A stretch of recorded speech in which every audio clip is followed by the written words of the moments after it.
Hello, hello, hello. This is Gayle Nicholson with another episode of the Corona Spotlight 2020. As I said, my name is Gayle Nicholson. I am your host. Thank you so much for joining me on a Saturday morning or afternoon, depending on where you're at. And if it's the middle of the night, thank you, thank you, thank you. That's very kind of you to join us at this late hour. Today is Saturday, and I want to let you know that this is the last Saturday Corona Spotlight that I am going to do. I am working very, very hard on developing the new radio show that we'll be doing in the future, and I need a little bit more downtime to work on the back end of that. So we're going to go shifting from 6 days live to 5 days live.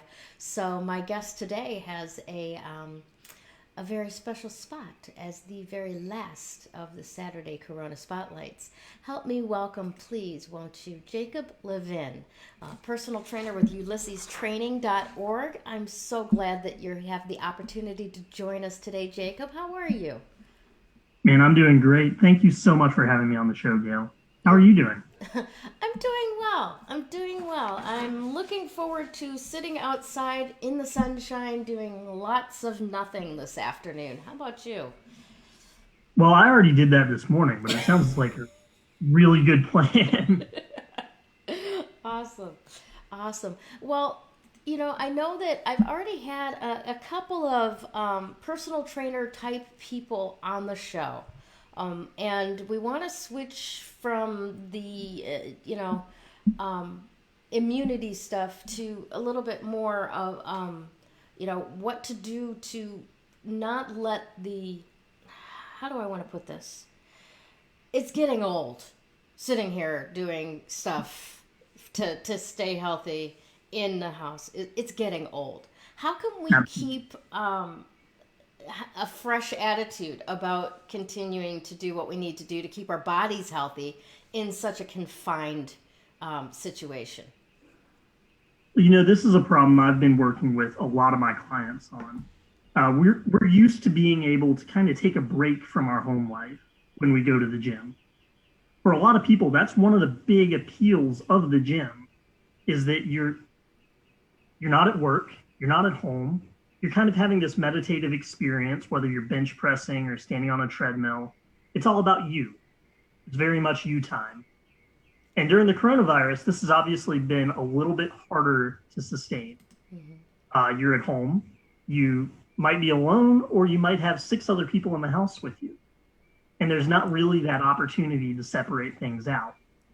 So I've come up with what I think are a few fairly creative solutions to this. The first, and this is an option for those of us that have a little bit of room in their house, is to set a room aside for everyone to use to get a little bit of quiet time. It doesn't necessarily have to be a gym. You could use it as a gym. You could set up some dumbbells in there, go in and work out for an hour, and no one else is allowed in during that hour. That's So, I think, pretty cool idea. yeah, I like that Go idea. ahead. I like that idea a lot. Kind of like a reverse solitary confinement. Um, Yeah, Instead, confining absolutely. everybody else outside of that room so you have a little sanctuary of privacy for yourself for a little while. And it's not just for one person. Set up a roster if you need to, cycle people in and out. Everyone needs a little bit of time to recharge, whether it's doing yoga, whether it's working out, whether it's just sitting and reading a book. We're all entitled to that kind of private time. And I think if you have the space to do it, setting up regimented times for people to go and kind of chill seems like a really feasible stopgap measure. Right. And not as a punishment, but as a strategy or a tool or even a reward. Absolutely.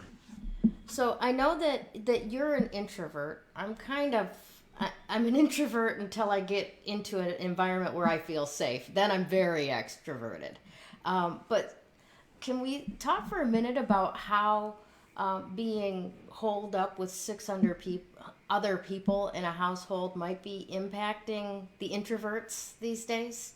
or even just, we're doing different things as far as connecting. We were talking about a moment ago. Yeah, as I said to you, I was reading this really interesting CNN article about how introverts have been affected by the coronavirus. And the lady writing it commented that she's gotten so many more phone calls than she used to get that it begins to feel overwhelming. It's like all of the extroverts, and most of my friends are extroverts. I'm certainly not attacking them. They feel this need to reach out, and those of us who are very introverted are having a little bit of difficulty with the amount of social contact, even in the coronavirus, that they're experiencing. Mm-hmm. And I think a really, really, really important thing to recognize, especially if you're sharing a house with other people, is that it's okay to go close a door and just breathe for a while. Mm-hmm. No one, especially if you have children, no one wants you out there with zero patience left. Right. No one wants you shouting at your kids or just snapping at the smallest thing, or, having zero drive to do anything because it feels like every pebble getting set onto your back is turning into a boulder, and all of a sudden you're just being crushed by the amount of contact that you're having. Yeah. I strongly encourage people, whether it's, I personally go to exercise as my main coping mechanism when I start to feel overwhelmed. But if it's not exercise, if it's meditation, if it's just listening to music that you really love, take that time and go and do that so that you can be a better housemate, better father, wife, son, whatever role you need to be playing during this. You need to make sure that you're playing it to the best of your ability. Mm-hmm. Agreed. And when I was in, go ahead, sorry. Well, I was just, as you're talking about that, I'm reminded of an old theory that I heard somebody talk about, and I developed a little bit further about tanking, and especially between parents and children. We're connected beings, right?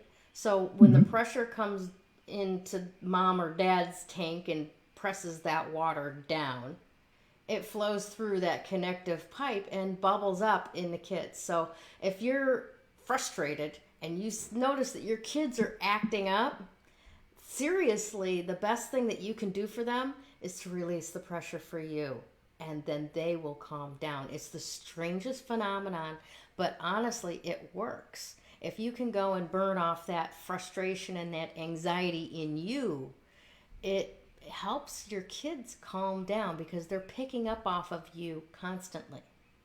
Absolutely. I personally get really tense if I can feel that someone else in the room is tense. Mm-hmm. And I have to imagine that it would be 1,000 times worse for, say, a 6-year-old who doesn't really understand why everybody is so tense. They don't really have the coping mechanisms yet. Mm-hmm. So it is your responsibility as the adult, I think, to find a way to be the best version of yourself during this. Agreed. We just got a question right now from Mark Jastowski saying, is it the same for babies? And I would definitely think so, yes. Especially, I imagine, yeah. Yeah, because especially since babies are like almost wholly sensory, right? Yeah. So they're picking up on the vibes in their room. They're picking up on the amount of tension in your arms holding them. They're picking up on all of these things that we can't talk and logically go over. But yeah, they're picking up on the energy. And they have no idea why it's happening. Yeah. I think about that a lot. Like, babies must live in a really strange world. All of this stuff is going on. What is happening right now? It's your first time seeing any of it. Mm-hmm. Yeah. And imagine if your first time is people, barely holding on to their temper all the time. Yeah. Yeah, I think it must be relevant to babies as well. I would agree. So thanks for following me on that tangent. Let's get back to you. So tell me a little bit about what you do as a personal trainer. I know that you're very, very much a proponent of nutrition for sure. You know, it's not just about, protein powders and that kind of stuff, but actually giving your body the nutrients that it wants to, make the processes work. So tell me a little bit about your philosophy there.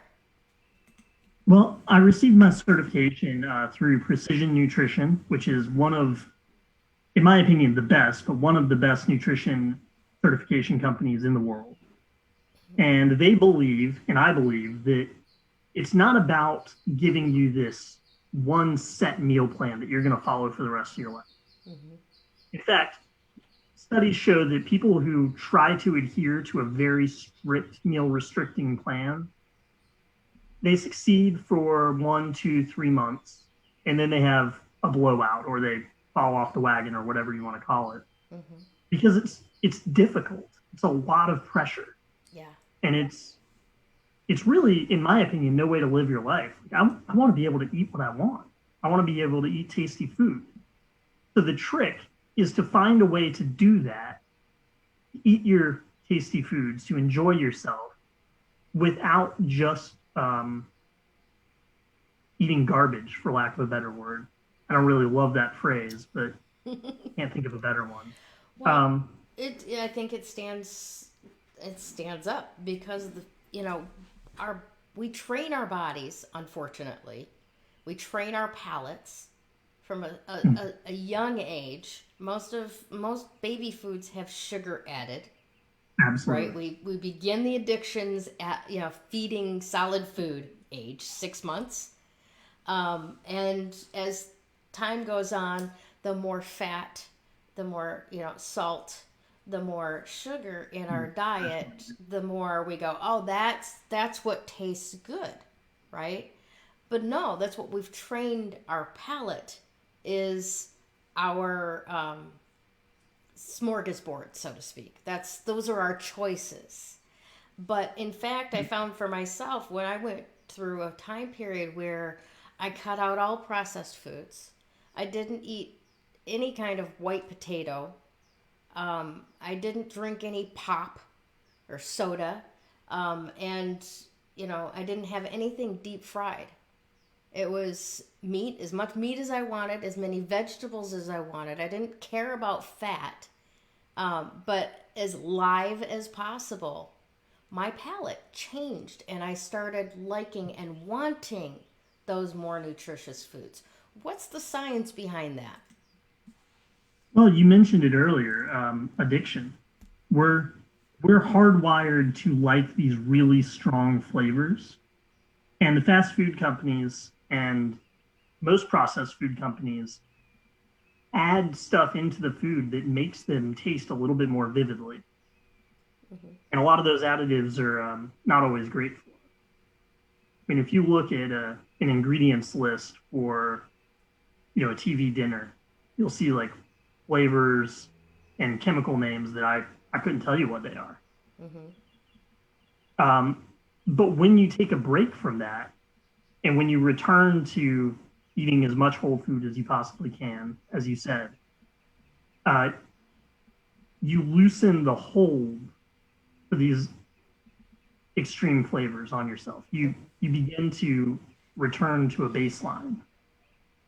Mm-hmm. And that's actually one of the things we work on over the course of a series of habits is just learning to appreciate regular, real food. Yeah. And it takes time. The key here is not to change overnight. The key is to create a series of sustainable changes over the course of 6 months or a year that you can then carry with you the rest of your life. Because if you stop eating at Burger King for a year Mm-hmm. and you go back and you order yourself a Whopper, I guarantee you it won't taste as good as it used to. Yeah. I've done it. I know a lot of other people who have done it, and it's just whatever chemicals are in that food, you just don't need them anymore. Mm-hmm. Yeah. And So it really is a matter of weaning yourself from the addiction of what they do in the processing of the food. well, I think so. Um, I again, I'm not a scientist, and I'm certainly not an expert in addiction, Mm-hmm. but it seems to me that we do have a psychological dependency for things that give us pleasure. Yeah. And salt, a lot of the different spices that they use, a lot of the different additives, these are very strong, stimulating flavors, and they tend to stimulate parts of the brain that provide pleasure. Yeah. So yeah, in a way, it's an addiction. Yeah. Yeah. It's and engineered. Well, let's not go down the conspiracy theory path right now. Um, but I do want to ask you a little bit more about this perfect shake that you talk about. Um, Okay, what so what is that all about? this is one of my favorite snacks. Sometimes I'll do it for breakfast. I absolutely cannot take credit for it. John Berardi, not CEO, but the founder of Precision Nutrition, wrote the first article where I came across this. And yes, it is a shake, and there is some science that says the ideal meal is something you have to chew a little bit more fully than a shake. But you could take, say, a little bit of nuts, Mm-hmm. a couple handfuls of greens, some yogurt, 1 scoop of protein powder, some fruit, and put all of that together in a blender, grind it up, and I guarantee you it will be one of the most tasty shakes you've ever had. Mm-hmm. It's delicious, and it's full of nutrients. You can get 2 or 3 servings of vegetables just by shoving in some spinach. Mm-hmm. And I know it sounds funny, but I really like the taste of spinach. If you want a little bit of almond milk, you can add some almond milk in there and get a little bit more fat. Mm-hmm. Um, I say almond milk because I'm personally lactose intolerant, but I don't see any reason why you couldn't use regular milk as well. Right. Right. Or even a little bit of ice cream. Yeah, They say I ice mean, I cream think that fat is does good for that. your brain first thing in the morning. Well, yes, but I think we could have a conversation about those additives again. Yeah, that's a good point. That's a really good point. Gotta watch what's trying to sneak in inside of Now, something else. That's right. again, I don't really believe in banning any food, and I do love a good pint of ice cream. Hmm. But I think it's important to understand the difference between an indulgence and thinking you're doing something healthy for yourself. Good point. Excellent point. So, what else is going on for you out there in North Carolina? Um, Amy Derry says, I'm on ice cream for breakfast. I'm on board. She's liking that idea. Awesome. Um, what else is going on for you out there in North Carolina? It's springtime. What's happening?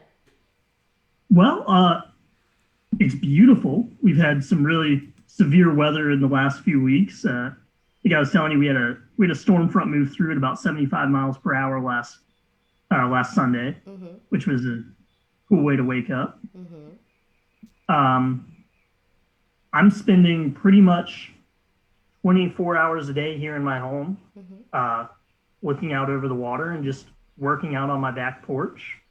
I'm unrolling a new nutrition consultation service that I think will be really valuable for people. Excellent. And one of the big, oh, go ahead, sorry. No, I said excellent. How can people contact you to get on board with that? Well, there will be a sign up on my website. I think we're going live with it, if not the end of this week, then early next week. You'll sign right up for a consultation. It'll be a 30-minute consult. Mm-hmm. And at the end of that 30-minute consult, I will create for you a completely customized ebook that details out the time period and the steps you need to take in order to achieve whatever goal it is you're searching for, whether Fantastic. it's weight loss, athletic performance. Each one of these will be completely customized to your needs. Excellent. Excellent. And we'll make sure that we've got the link to reach out to you for that in the comments after we're done with this. Awesome. So tell me a little bit about your past history. How did you get into, personal training as a career? I know some point you were in the military, weren't you?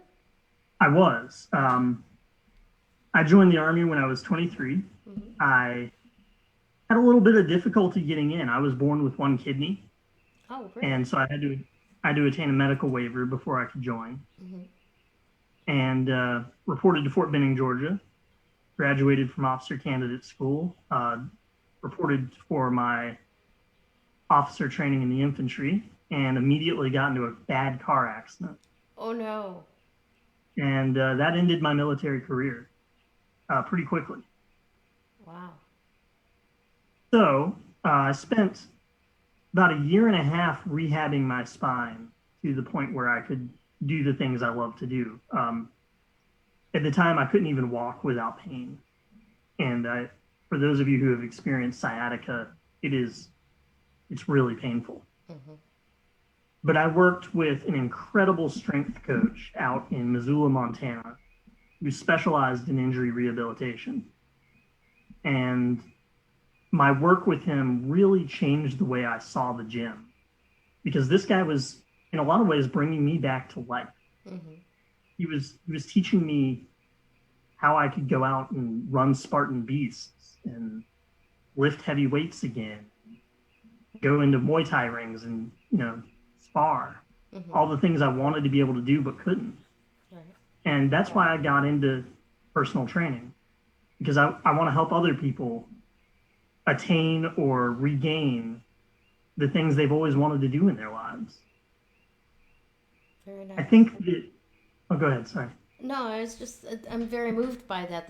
That's a wonderful origin story for giving back. We hadn't talked about that before. I did not know that the origin of your career in personal training really came out of coming back from a debilitating injury. So that's an Yeah, overcoming. That's wonderful stuff. at the time it seemed like seemed like the world was over. I was 24 years old and my career had just ended. Mm-hmm. But you get through it, and I really want to be able to help other people do that. Because to me, I don't think there's anyone who goes through their life thinking that they are not the hero of their own story. Right. We're all these incredible protagonists writing these incredible stories. And I want to help people empower themselves to be the greatest version of themselves that they can be, whether it's whitewater rafting down the Grand Canyon or taking your kids out on a boat. You need to be able to do these things. Physical fitness is merely a means to live a better, more full, more enjoyable life. And I want to help you do that. That's awesome. Absolutely great stuff.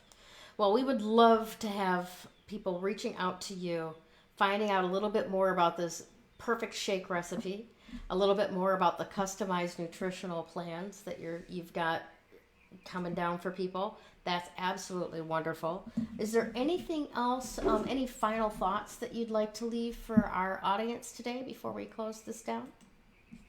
Well, I've obviously been a proponent of remote training for a long time. That's what my business is based on, working with clients all over the world. But for those of you who are stuck in your homes like I am, and you need an outlet, you need some sort of break from the day to day. I don't care what you do, but do something. Be active. Go into the bathroom and run in place for 5 minutes. This is the time to really start paying attention to the ways that physical fitness can relieve your pressure. As we talked about earlier, this will make you the best version of yourself to get through this mess.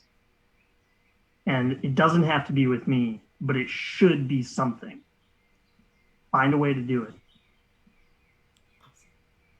Awesome. Thank you so much for being my guest today, Jacob. I really and truly appreciate the time you spent here with us today.